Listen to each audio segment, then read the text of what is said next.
Physics Class 11 Chapter 7 Systems of Particles and Rotational Motion. In the last class we have studied conservation of angular momentum and equilibrium of a rigid body. Today we shall study principle of moments and center of gravity.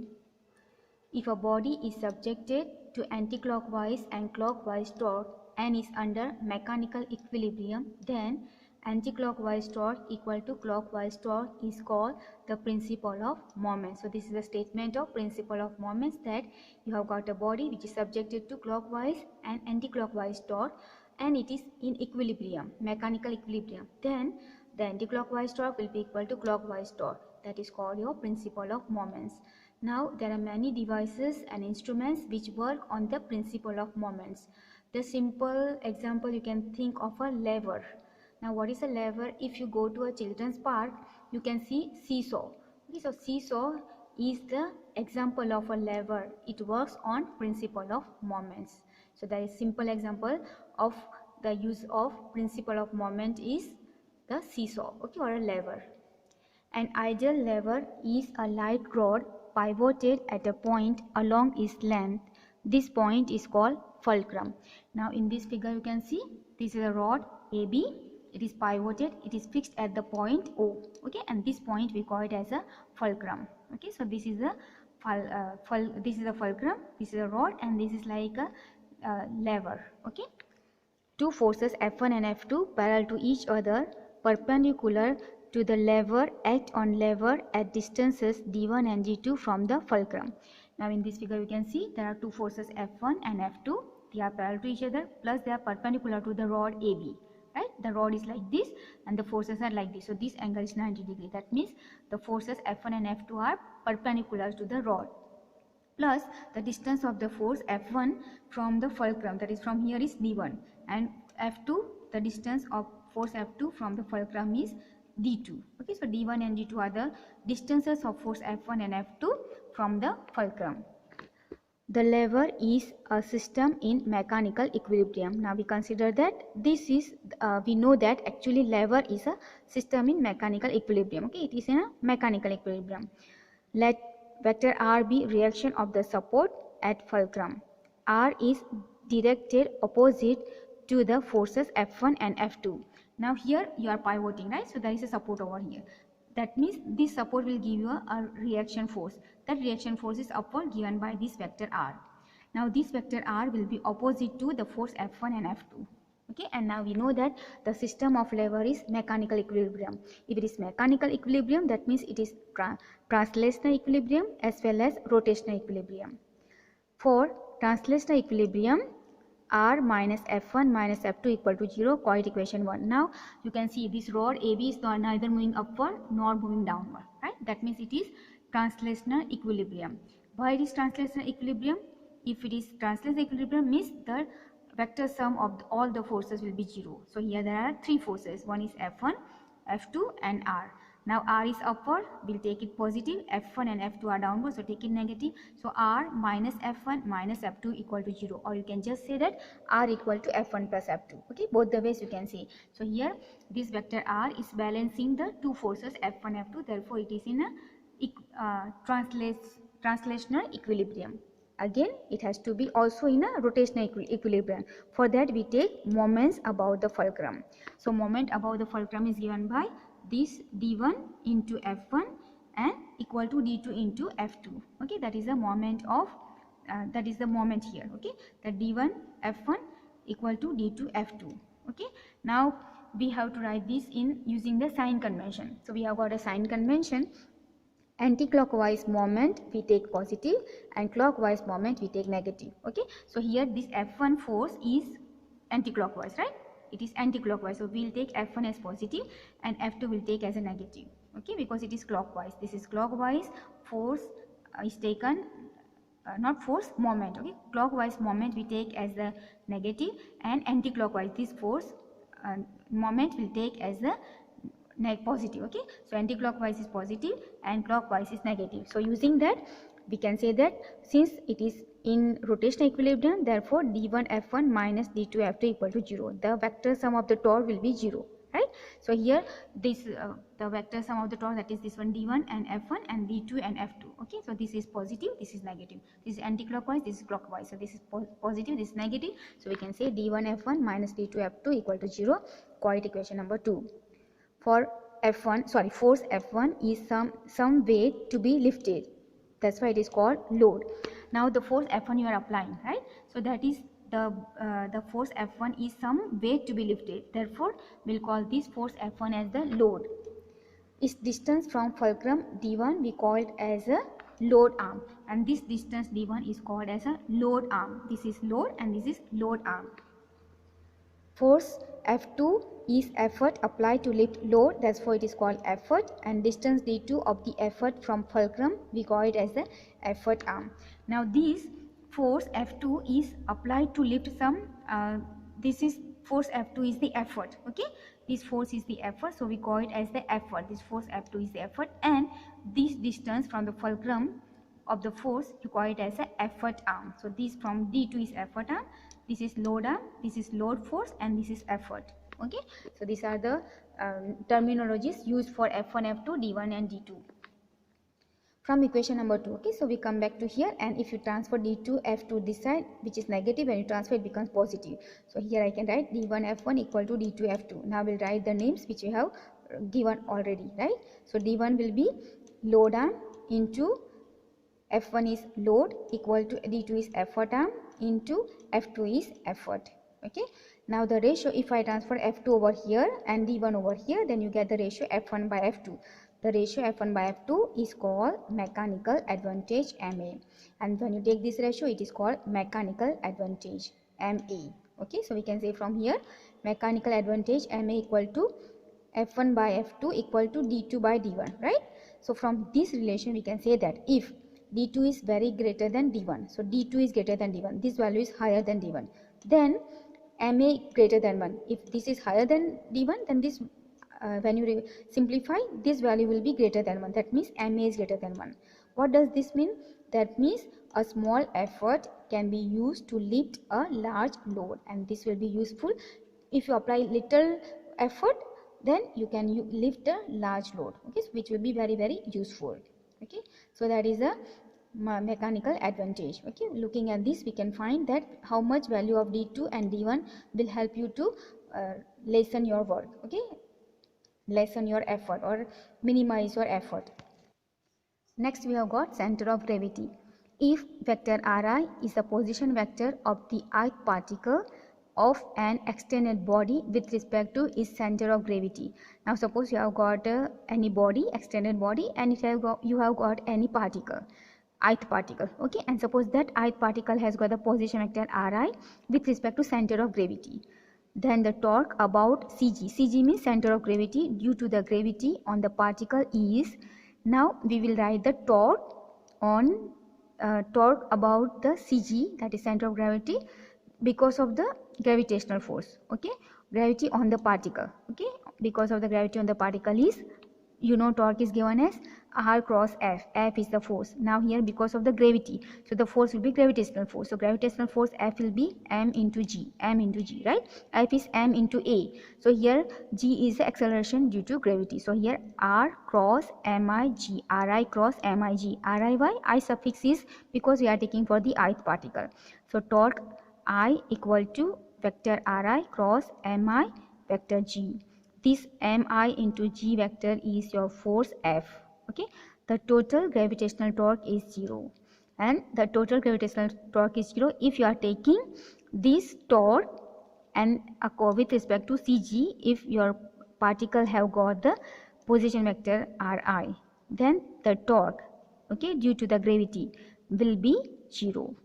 That means you can say torque G equal to summation torque I equal to torque I is this value. So I put sigma Ri cross mig, this value will be 0.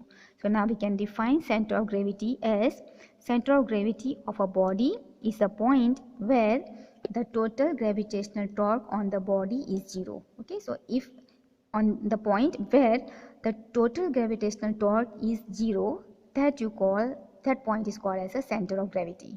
Okay, so center of gravity of a body is the point where the total gravitational torque on the body is 0. That means the body will be steady, it will not move, right?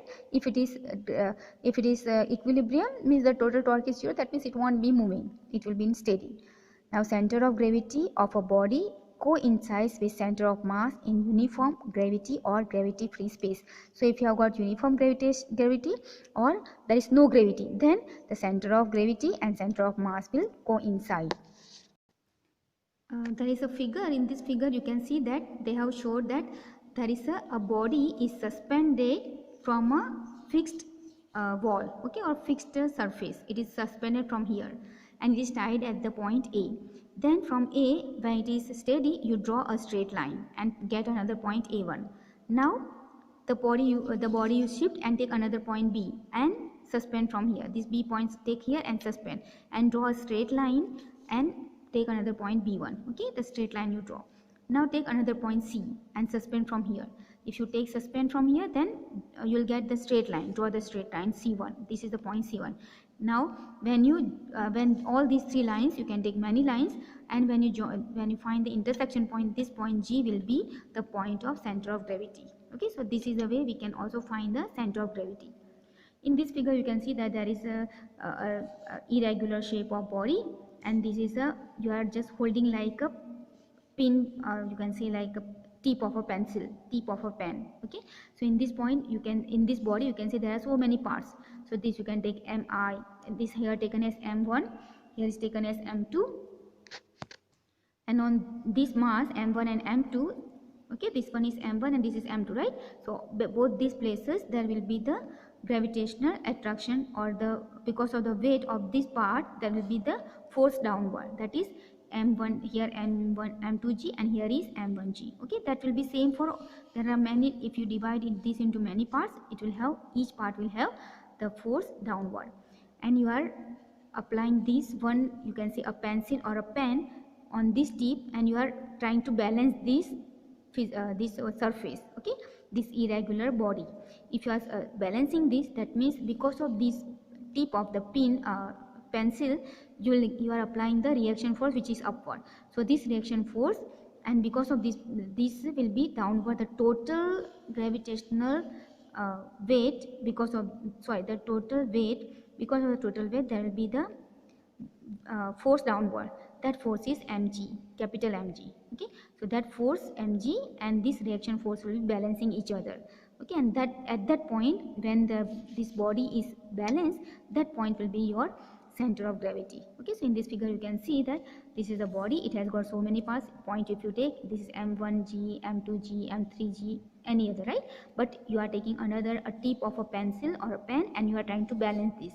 At the point where it is balancing, there you can say that the total mg, the force downward, and the force which is reaction force r, because of the pen, will be balancing each other. So at that point you get the center of gravity. Next we have got example 7.a. A metal bar 70 cm long and 4 kg in mass supported on two knife edges placed 10 cm from each end. A 6 kg load is suspended at 30 cm from one end. Find the reaction at the knife edges. Assume the bar to be of uniform cross section and homogeneous.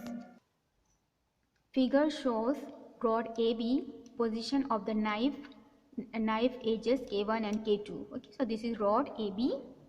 This K1 and K2 are the knife edges. Okay, so the figure is showing the rod and the knife edges. Okay, K1 and K2, right?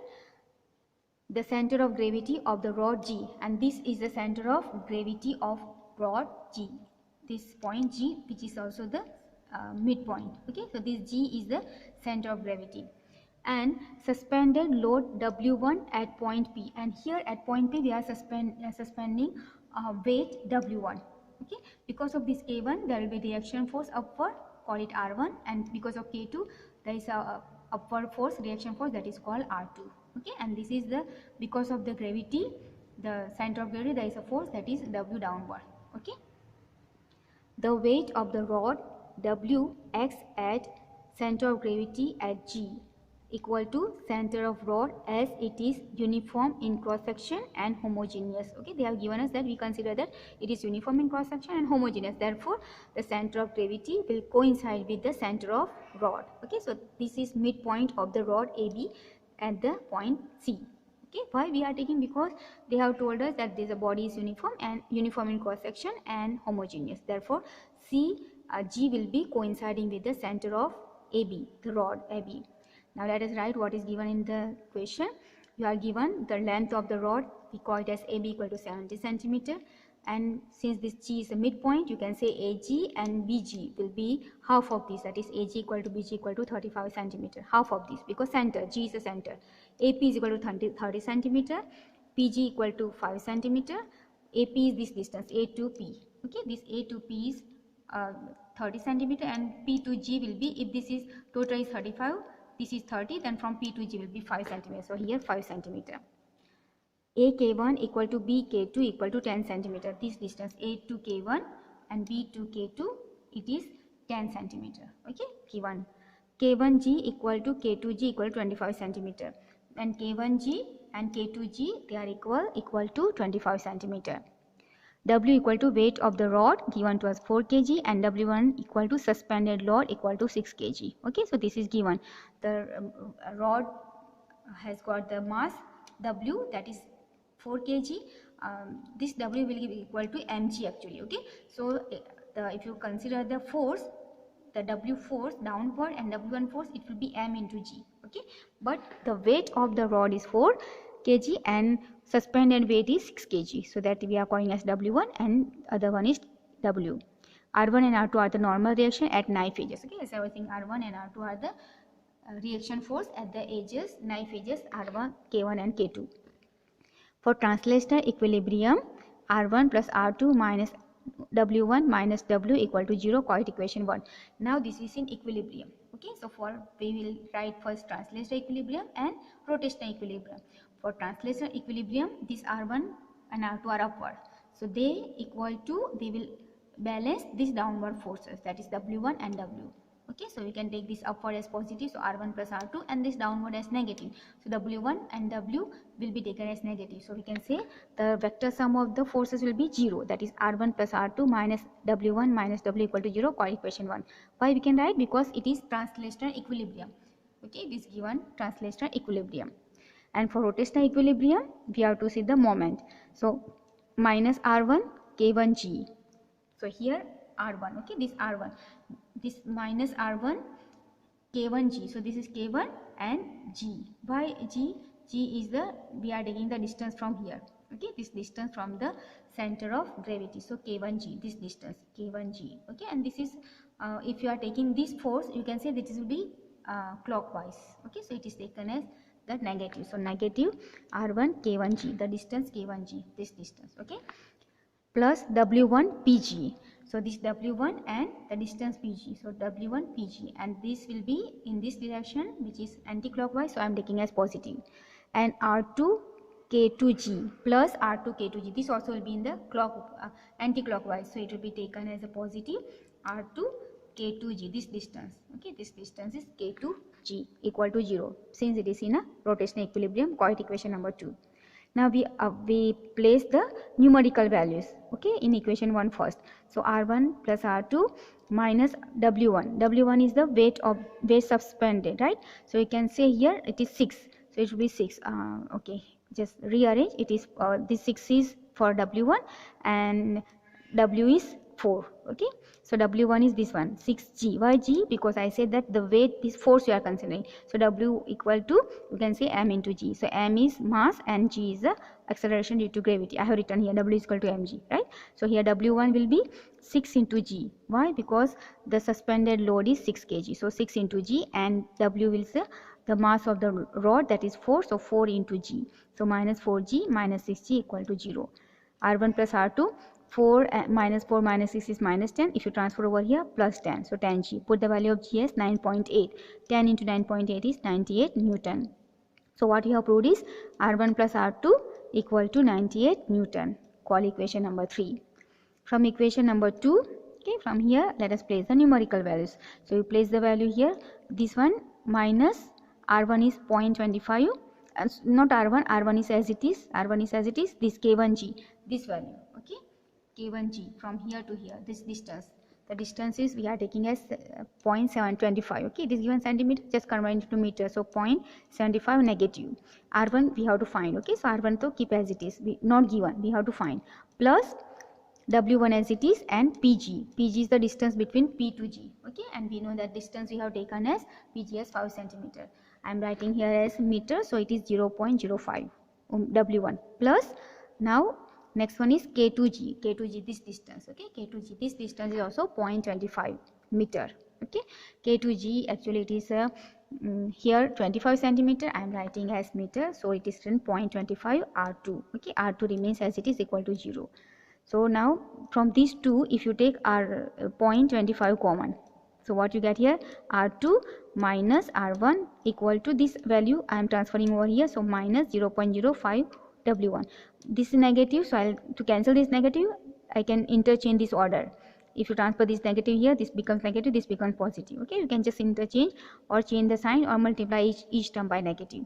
So if I multiply here, so here minus R2 and this plus R1, which I have written first, and this negative cancel, 0.05, and this 0.25 transfer over here, it will go in the denominator, 0.25 into W1 is 6 into G, M into G, okay. I am using the formula mg, M will the mass suspended, that is 6 Ng, equal to this value is 2.2 into this 6 into 9, G value is 9.8.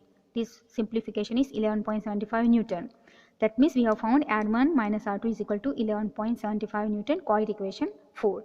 Now for equation 3 and 4, okay, you can write 3 and 4, not this way, you just write 3 and 4.